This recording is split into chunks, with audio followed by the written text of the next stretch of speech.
ಎಲ್ಲರಿಗೂ ನಮಸ್ಕಾರ. ಮತ್ತೊಂದು ವಿಡಿಯೋಗೆ ಸ್ವಾಗತ. ನಾನು ನಿಮ್ಮ ಡಾರ್ಲಿಂಗ್. IPL ಬಗ್ಗೆ, ಕ್ರಿಕೆಟ್ ಬಗ್ಗೆ ಟಾಪ್ 5 ನ್ಯೂಸ್ ಇದೆ, ಅವೇನಂತೆಲ್ಲ ಮಾತಾಡೋಣ. ಖಂಡಿತವಾಗ್ಲೂ ಒಂದಂತೂ ಸತ್ಯ. ವಿಡಿಯೋ ಶುರು ಮಾಡೋಕ್ಕಿಂತ ಮುಂಚೆ ಒಂದು ವಿಷಯ ಹೇಳ್ತೀನಿ. ಒಬ್ಬ ವ್ಯಕ್ತಿ ಎಷ್ಟೇ ಸಾಧನೆ ಮಾಡಿದ್ರು, ಎಷ್ಟೇ ಬೆಳೆದ್ರು, ಎಷ್ಟೇ ಅವಾರ್ಡ್ ಸಿಕ್ಕಿದ್ರು, ಅಚೀವ್ಮೆಂಟ್ ಸಿಕ್ಕಿದ್ರು ಕೂಡ ಕೆಲವು ಜನ ಕಾಲ್ ಎಳೆಯರು ಇದ್ದೇ ಇರ್ತಾರೆ ಅನ್ನೋಕೆ ಇದೊಂದೇ ಸಾಕ್ಷಿ. ಯಾಕೆಂದ್ರೆ ಲಾಸ್ಟ್ ಮ್ಯಾಚ್ ನೋಡಿದ್ರೆ ಬೆಂಗಳೂರಿಗೆ ಒಂದು ಬ್ಯಾಡ್ ನ್ಯೂಸ್ ಅಂತಾನೆ ಹೇಳ್ಬೋದು ಖಂಡಿತವಾಗ್ಲು. ಯಾಕೆ ಅಂದ್ರೆ ಟೀಮ್ ಇಂಡಿಯಾದ ಒಬ್ಬ ಬೆಸ್ಟ್ ಆಲ್ರೌಂಡರ್, ಒಳ್ಳೆ ಬೌಲರ್, ಮುಂಬೈ ಮೇಲೆ ಮ್ಯಾಚ್ ಗೆಲ್ಲ ಕೂಡ ಅವರೇ ರೀಸನ್ ಒಂದು ಲೆವೆಲ್ ಇತ್ತು. ಅದು ಯಾರಲ್ಲ ಗುರು, ಕುರ್ನಾಲ್ ಪಾಂಡ್ಯ ಅವರು ಮುಂಬೈ ಮತ್ತು RCB ಮ್ಯಾಚ್ ಅಲ್ಲಿ ವಾಂಗಡ್ ಸ್ಟೇಡಿಯಂ ಅಲ್ಲಿ ಮ್ಯಾಚ್ ನಡೆದಾಗ ಅವರು ಒಂದು ಬೂಮರ್ಸ್ ಆಗಿರ್ಬೋದು, ಬೌನ್ಸ್ ಆಗಿರ್ಬೋದು, ಬೌಲಿಂಗ್ ಆಕ್ಷನ್ ಆಗಿರ್ಬೋದು, ಇದ್ರ ಬಗ್ಗೆ BCCI ರಿಪೋರ್ಟ್ ಮಾಡಿದೆ. ಅವನ ಇನ್ವೆಸ್ಟಿಗೇಷನ್ ಮಾಡಬೇಕು ಅಂತ. ಖಂಡಿತವಾಗ್ಲೂ ಒಂದ್ ವೇಳೆ ಇನ್ವೆಸ್ಟಿಗೇಷನ್ ಅಲ್ಲಿ ಏನಾದ್ರು ಡ್ಯಾಮೇಜ್ ಏನಾದ್ರು ಆದ್ರೆ ಖಂಡಿತವಾಗ್ಲೂ 3 IPL ಮ್ಯಾಚ್ ಬ್ಯಾನ್ ಆಗುವ ಸಾಧ್ಯತೆ ಇದೆ. ಕಾದ ಕಾರಣ RCB ಒಂದು ಗುಡ್ ಅಲ್ಲ, ಬ್ಯಾಡ್ ನ್ಯೂಸ್ ಅಂತ ಹೇಳ್ಬೋದು ಖಂಡಿತವಾಗ್ಲು. ಯಾಕಂದ್ರೆ ಎಲ್ಲರಿಗೂ ಒಂದು ಎಸ್ಟಿಮೇಷನ್ ಇರುತ್ತೆ. ಆ ಟೈಮ್ ಅಲ್ಲಿ ಆ ಬೌನ್ಸರ್ಸ್ ಆಗಿರ್ಬೋದು, ಆ ಬೌಲ್ಸ್ ಆಗಿರ್ಬೋದು ಕರೆಕ್ಟ್ ಆಗಿ ಹಾಕಿರ್ತಾ ಇದ್ರ ಬೌಲಿಂಗ್, ಏನ್ ಆಗ್ತಾ ಇತ್ತಪ್ಪ ಅಲ್ಲಿ, ಏನ್ ನಡೀತಾ ಇದೆ ಅನ್ನೋ ಲೆವೆಲ್ಗೆ. ಯಾಕೆ ಅಂದ್ರೆ ಎಲ್ಲರೂ ಕೂಡ ಆಲ್ಮೋಸ್ಟ್ ಅಲ್ಲ 15-40 ರನ್ಸ್ ಎಲ್ಲ ಹೊಡ್ಸ್ಕೊಂತ ಇದ್ರೆ, ಇವ್ರು ಮಾತ್ರ 4 ಓವರ್ಗೆ ಕೇವಲ 26 ರನ್ ಮಾತ್ರ ಕೊಟ್ಟಿದ್ರು. ಅದು ಅಲ್ದಾನೆ ಆ ಬೌಲಿಂಗ್ ಆಕ್ಷನ್ ಬಗ್ಗೆ ಇಮೇಜಸ್ ಎಲ್ಲ ಇದು ಮಾಡಿ BCCI ರಿಪೋರ್ಟ್ ಮಾಡಿದೆ. ಅದ್ರ ಬಗ್ಗೆ ಇನ್ವೆಸ್ಟಿಗೇಷನ್ ಮಾಡಬೇಕು ಅಂತ. ಇದ್ರಲ್ಲಿ ಏನಾದ್ರು ಕ್ಲಾರಿಟಿ ಬಂದು ಅವ್ರ ಮೇಲೆ ಏನಾದ್ರು ಅನುಮಾನ ಏನಾದ್ರು ಬಂದ್ರೆ ಖಂಡಿತವಾಗ್ಲೂ ಬ್ಯಾನ್ ಆಗೋ ಸಾಧ್ಯತೆ ಇರುತ್ತೆ. ಬಟ್ MI ಮ್ಯಾಚ್ ಅಲ್ಲಿ ವಿರಾಟ್ ಕೊಹ್ಲಿ ಅವರು 38 ಬಾಲ್ಗೆ 50 ನೋಡ್ತಿರ್ತಾರೆ. ಅದನ್ನ ಟ್ರೋಲ್ ಮಾಡಕ್ಕೆ ಕೆಲವು ಜನ ಶುರು ಮಾಡ್ಕೊಂಡಿದ್ದಾರೆ. ಕಾರಣ ಏನಂದ್ರೆ 2 ರಿವ್ಯೂ ವೇಸ್ಟ್ ಮಾಡ್ಬಿಟ್ರು, 38 ಬಾಲ್ಗೆ 50 ಹೊಡೆದ್ರು, ಮುಂಬೈ ಗೆಲ್ಲಕ್ಕೆ ಹೆಲ್ಪ್ ಮಾಡ್ತಾ ಇದ್ರು, ರಿವ್ಯೂಸ್ ಎಲ್ಲ ವೇಸ್ಟ್ ಮಾಡ್ಬಿಟ್ರು. ಆ ಸ್ಟ್ರೈಕ್ ರೇಟ್ ಆಡೋ ಅವಶ್ಯಕತೆ ಇತ್ತ ಅಂತ ವ್ಯಕ್ತಿ ಆ ಮ್ಯಾಚ್ ಆಡಕ್ ಏನಕ್ಕೆ ಹೋಗ್ಬೇಕಾಗಿತ್ತು, ಇಂಥವೆಲ್ಲ ಮಾತಾಡ್ತಾರೆ.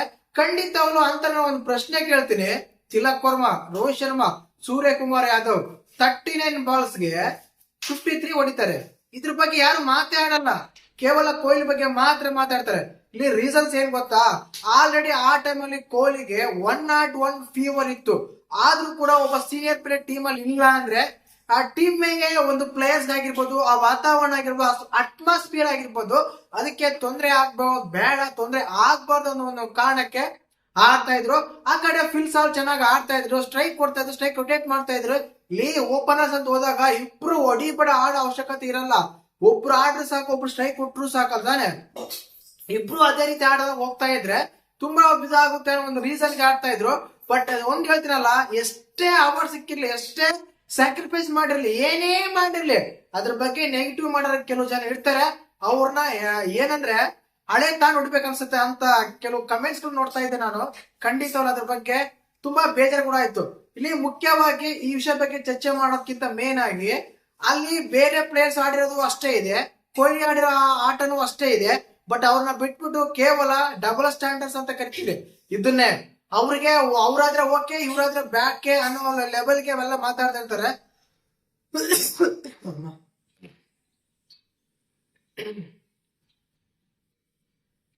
ಅನ್ನೋ ರೀತಿ ಮಾತಾಡ್ತಾ ಇರ್ತಾರೆ. ಬಟ್ ತುಂಬಾ ಬ್ಯಾಡ್ ಅಂದ್ರೆ ಬ್ಯಾಡು. ಇನ್ನೊಂದು ವಿಶೇಷವಾಗಿ ಆ ಎಲ್ಲರ ಇನ್ನೊಂದು ವಿಶೇಷವಾಗಿ ಸೋಷಿಯಲ್ ಮೀಡಿಯಾ ಸೆನ್ಸೇಷನಲ್, IPL ನ ಸೆನ್ಸೇಷನಲ್ ಅಂತ ಹೇಳ್ಬೋದು. ಯಾರು ನಮ್ಮ ಸೂರ್ಯಕುಮಾರ್ ಯಾದವ್.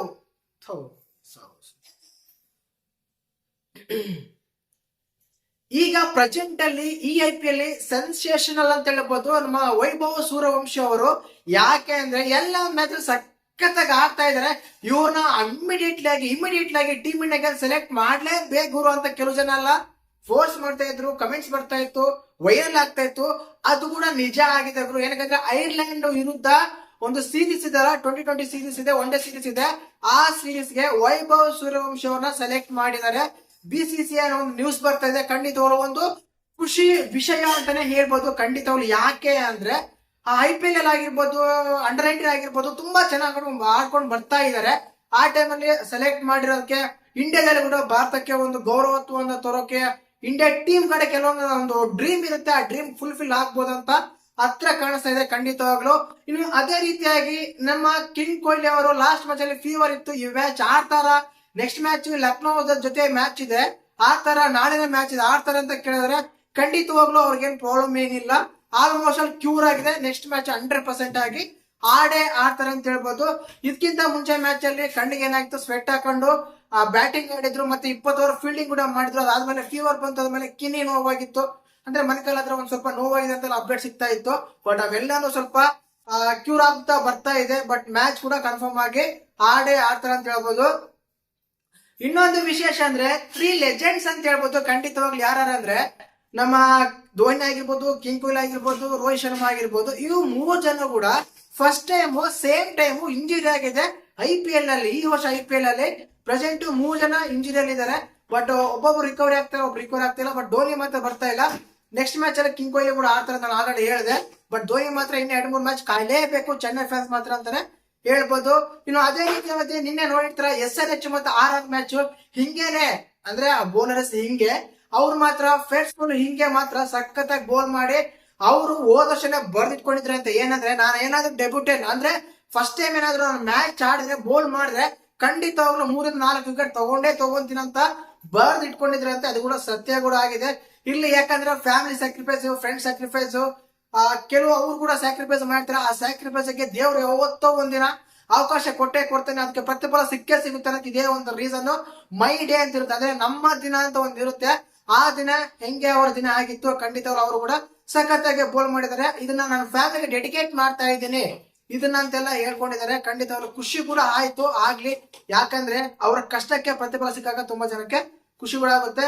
ಇನ್ನು ಅದೇ ರೀತಿಯಾಗಿ ಇವತ್ತಿನ ಮ್ಯಾಚ್ ಅಲ್ಲಿ ಖಂಡಿತವಾಗ್ಲು KKR ಅಲ್ಲಿ ತುಂಬಾ ಚೇಂಜಸ್ ಇದೆ, ತುಂಬಾ ಬದಲಾವಣೆ ಅಂತೆಲ್ಲ ಕಾಣ್ತಾ ಇದೆ. ವರುಣ್ ಚಕ್ರವರ್ತಿ ಮತ್ತು ಮಹೇಶ್ ಬತಿರಾಣ ಆಡುವ ಸಾಧ್ಯತೆ ತುಂಬಾನೇ ಇದೆ ಅಂತ ನಾನು ಆಲ್ರೆಡಿ ಹೇಳಿದ್ದೆ. ಇವತ್ತು ಕೂಡ ಈಗಲೂ ಅದನ್ನೇ ಹೇಳ್ತೀನಿ.